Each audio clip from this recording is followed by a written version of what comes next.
Assalamu alaikum dear students, I am Miss Saima Parvez Ahmed here and today's my topic is homeostasis. It's a first chapter from your book.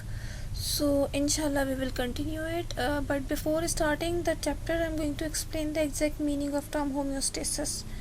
Home से आपको समझ में आ रहा होगा कि home का word जहन में आते ही द प्लेस वी लिव, इस तरह जितने भी लिविंग ऑर्गेनिजम्स होते हैं वो किसी न किसी जगह रह रहे होते हैं। और स्टेसिस का मीनिंग है टू मेंटेन। तो to maintain the living place is called homeostasis.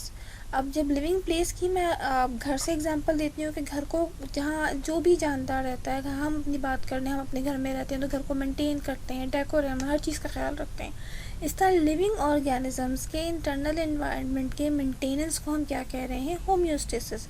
और ये प्रोसेस तभी कंटिन्यू होता है जब ये तीन चीज़ें एक साथ काम करती हैं, यानी receptor, control centre and effectors. Receptor response लेते हैं, कंट्रोल सेंटर उन पे एक्शन करता है और effectors control centre message convey करता है और इफेक्टर उस पर एक्शन दे रहे होते हैं। फॉर एग्जांपल अगर आपने देखा होगा टच मी नॉट का प्लांट है, टच मी नॉट के प्लांट को जैसे ही टच किया जाता है तो उसके जो लीव्स होते हैं वो बंद हो जाते हैं। तो रिसेप्टर ने मैसेज लिया, कंट्रोल सेंटर ने ओके किया और इफेक्टर ने एक्शन दिया, वो लीव्स फ़ौरन ही बंद हो गए। इसी तरह से सनफ्लावर को देख लें, जैसे ही उस पर हीट उसके फ्लावर पे पड़ती है तो वो अपने आप को बिल्कुल उसके फ्लावर जो है सनलाइट की तरफ बेंड हो जाते हैं। इसी तरह पेचर प्लांट है, जब इंसेक्ट कोई उसके ऊपर आके अटैक करता है तो उसकी लिड ऑटोमेटिकली उस रिएक्शन को देते हुए बंद हो जाती है। तो ये तमाम चीज़ें इन तीन इफ़ेक्ट्स के साथ काम कर रही होती हैं और ये पूरा प्रोसेस कंटिन्यू हो रहा होता है। मज़ीद हम इसमें आगे देखेंगे homeostasis. The maintenance of constant internal environment of a living organism is called homeostasis. अब मैंने वहाँ बात की थी to maintain, right? तो internal environment को maintain करने का process क्या कहला रहा है, homeostasis। अब internal environment में क्या कुछ आ जाता है, internal temperature है, salinity है, water content है, everything which any organism required is called maintain is called homeostasis. तो जो भी इंटरनल एनवायरनमेंट की रिक्वायरमेंट्स हैं उसको फुलफ़िल करने के लिए जो मेंटेनेंस के प्रोसेस होंगे वो सारे के सारे क्या कहलाएंगे, होम्योस्टेसिस कहलाएंगे के प्रोसेस में आ जाएंगे। अगर होम्योस्टेसिस के एस्पेक्ट्स को देखें तो हम इसको तीन डिफरेंट एस्पेक्ट्स से स्टडी करते हैं, osmoregulation, excretion and thermoregulation. Osmoregulation is the mechanism of regulation of solute and actually अगर मैं बहुत आसान लफ्ज़ों में आपको बताऊं कि mechanism to maintain the water in and out of the plant is called osmoregulation.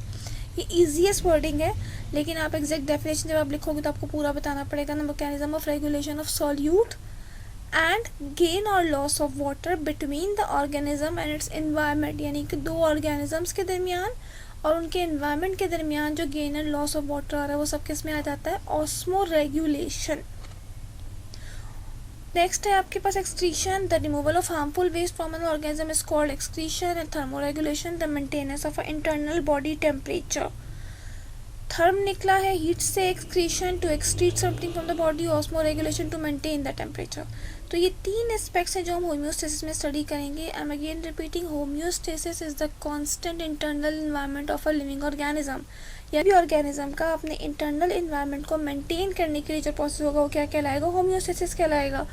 और वो प्रोसेस जब उसको स्टडी करेंगे तो उसमें मुख्तलिफ एस्पेक्ट्स आते हैं, like osmoregulation, water maintenance, excretion, removal of waste maintenance, और थर्मोरेगुलेशन इज हीट मेंटेनेंस और टेम्परेचर मेंटेनेंस भी कह सकते हैं आप। आगे कंटिन्यू करने से पहले हम फीडबैक सिस्टम देखेंगे। फीडबैक से समझ क्या, बहुत आसान अगर कहा जाए कि फीडबैक, किसी भी चीज़ का फीडबैक लेना है, check and balance system is called feedback system.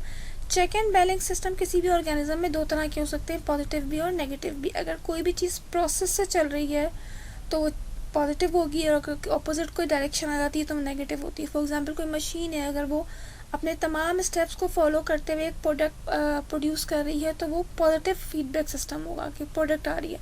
और कहीं किस बीच में किसी भी इंस्ट्रूमेंट में कोई ख़राबी आती है और वो प्रोडक्ट वहाँ जाके ख़राब हो जाती है, रुक जाती है, this is called negative feedback system. Okay, the check and balance system is called feedback system. Three organs है, सॉरी ये ऑर्गन्स लिखा है, organs involve in a feedback system. These organ systems are involved actually receptors, control center, effectors। मैंने first slide में आपको बता दिया था कि मैं ये कह सकती हूँ यहाँ पे कि रिसेप्टर, कंट्रोल सेंटर, इफेक्टर्स, ये तीनों इफेक्ट्स जब एक साथ परफॉर्म होंगे तभी पॉजिटिव फीडबैक सिस्टम जनरेट होगा। इन केस रिसेप्टर्स ने फील किया, कंट्रोल सेंटर ने एक्शन दिया, लेकिन इफेक्टर ने उस पर इफेक्ट नहीं किया, या कंट्रोल सेंटर का एक्शन वापस रिसेप्टर के पास चला गया, this is called negative feedback system.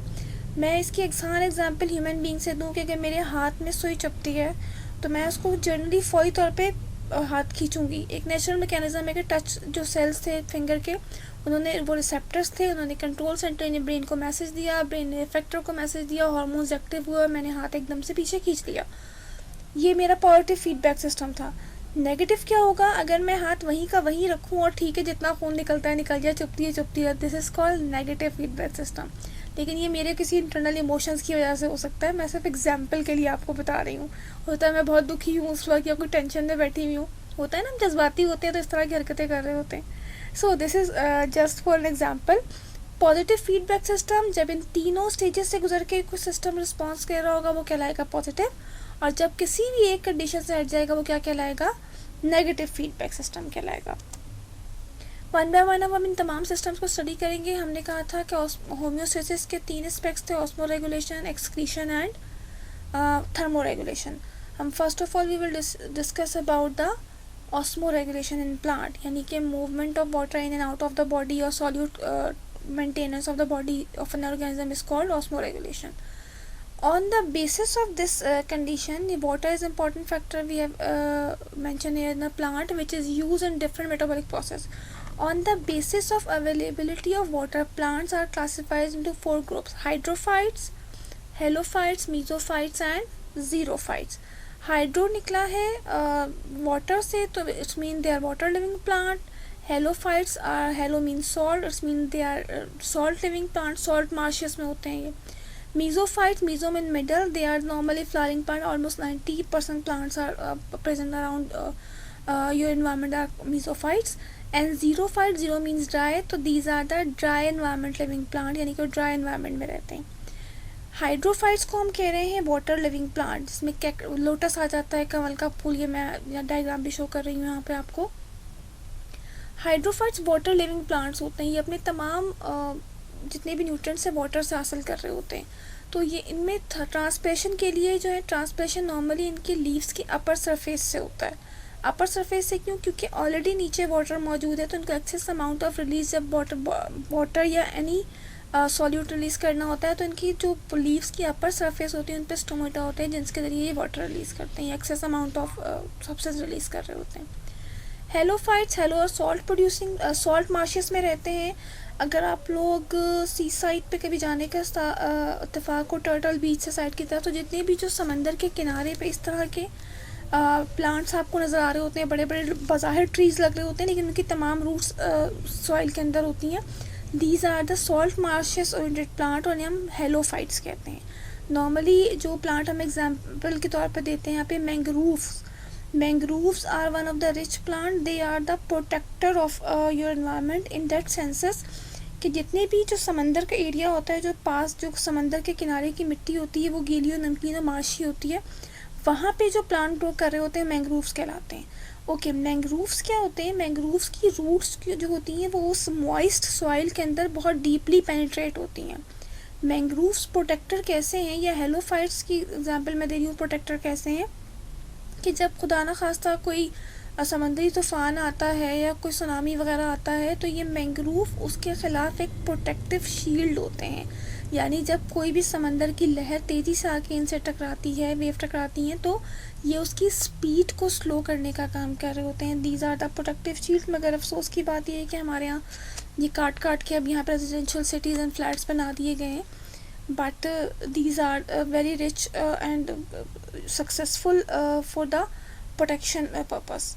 So halophytes salt marshy areas में होते हैं, सॉल्टी वाटर में ग्रो कर रहे होते हैं, इसलिए इनकी रूट्स बहुत डीपली पेनिट्रेट होती हैं. मीज़ोफाइट्स होते हैं, नॉर्मल फ्लावरिंग प्लांट्स होते हैं, आपके एनवायरमेंट में जितने प्लांट नज़र होते हैं वो मीज़ोफाइट्स होते हैं. ज़ीरोफाइट्स आर द एक्सट्रीम एनवायरनमेंट में ग्रो करने वाले प्लांट होते हैं, जिसमें कैक्टस है, एलोवेरा भी इसमें आ जाता है, और बहुत सी आपके घरों में अक्सर डेकोरेशन के पर्पज़ के तौर पे यूज़ करते हैं. इनको वाटर की रिक्वायरमेंट बहुत कम होती है, इसलिए कि इनकी रूट्स जो होती हैं डीपली पेनिट्रेट करती हैं, लेकिन वाटर कम एब्जॉर्ब करती हैं, तो ये अपने अंदर जो है उस लिहाज से अपनी बॉडी में करते हैं, इनके स्टोमेटास जो है मतलब क्लोजर कम हो जाता है, तो ट्रांसपरेशन का प्रोसेस जब कम होता है तो वाटर का लॉस भी कम हो जाता है, इसलिए these are called xerophyte plant. Dry environment में खुश्क जगहों पे पाए जा रहे होते हैं जहाँ पे पानी कम होता है।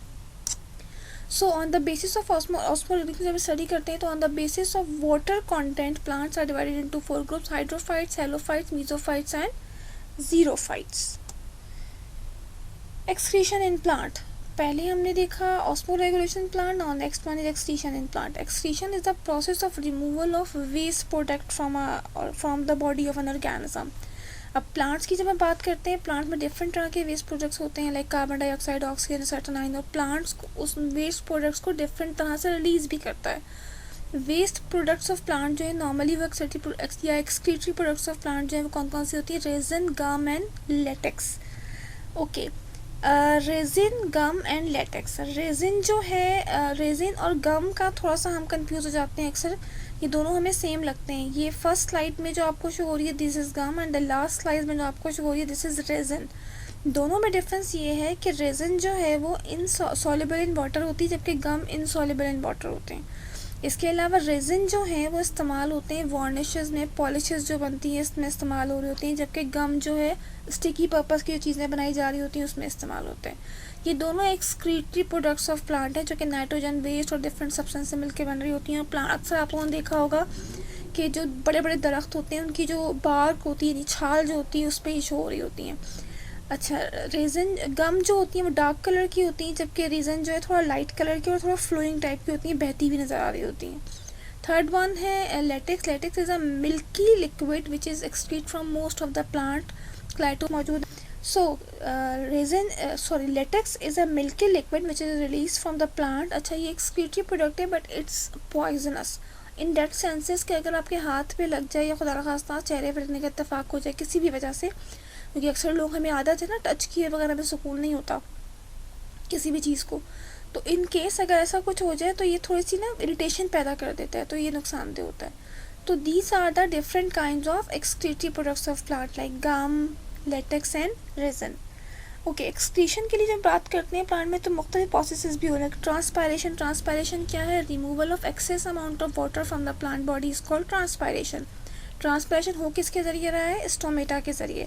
There is another process which is called guttation.